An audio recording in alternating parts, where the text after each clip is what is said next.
Shalom. Hari ini kita akan renungkan kitab Imamat pasal 20, teksnya ayat 1 sampai 16. Dan sudah dibagi dua paragraf. Paragraf yang pertama ayat 1 sampai 8. Dosa-dosa secara rohani, secara agamawi. Paragraf yang kedua ayat 9 sampai 16. Pasti akan dihukum mati apabila berbuat dosa yang berzina yang menghampiri.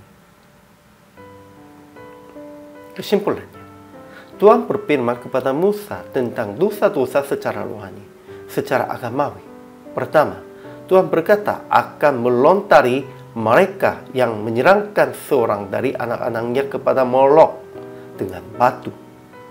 Mereka yang berpaling kepada arwah atau kepada lolo peramal, yakni yang berzina dengan bertanya kepada mereka, akan dilenyapkan oleh Tuhan. Orang-orang mengutuki orang tua, orang yang berzina dengan istri, suami orang yang lain, seorang yang bersetubuh dengan istri ayah, menantunya, dengan sejenis kelamin, dan dengan binatang, mereka juga harus dihukum mati. Ajaran tentang Allahnya. Pertama, Tuhan akan melenyapkan mereka yang menyerahkan anak-anak kepada Molok. Mereka yang berpaling kepada arwah atau kepada loro peramal yang berzina dengan bertanya kepada mereka.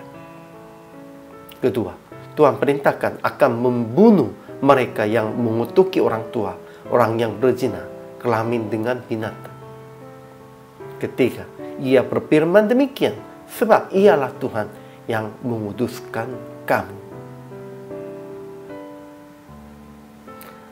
Ajaran tentang manusianya.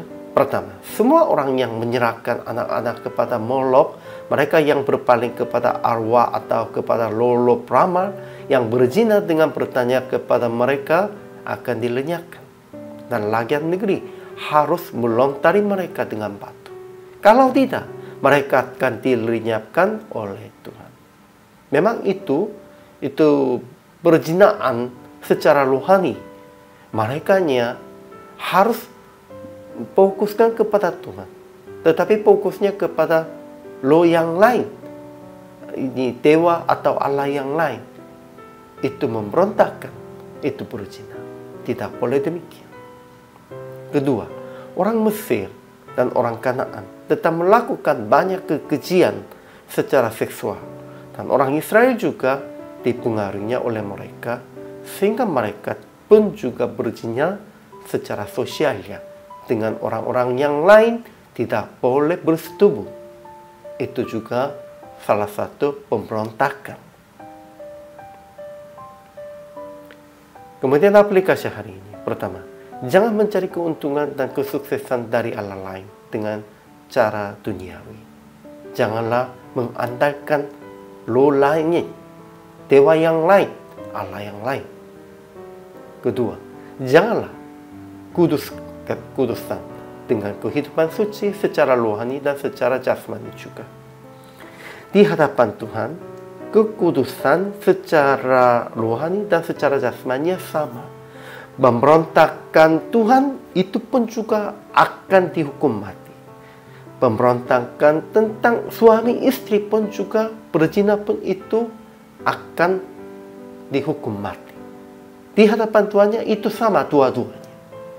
Ketiga, saling fokuslah hubungan yang sehat di antara suami istri. Di hadapan Tuhan, hubungan suami istri pun juga sangat penting, sepertinya hubungan kita dan di antara Tuhannya. Jangan lupa ini. Akhirnya praktek hari ini tetap menolak menggodaan tentang hal-hal yang tidak layak di hadapan Tuhan. Jauhilah semua godaan duniawi supaya berjaga kekudusan dan kesucian sesuai dengan kehendak Tuhan. Dan untuk itu harus lebih konsentrasinya hubungan suami istri saja. Janganlah melihat yang lain. Hari ini juga selama melayani, Tuhan Yesus memberkati.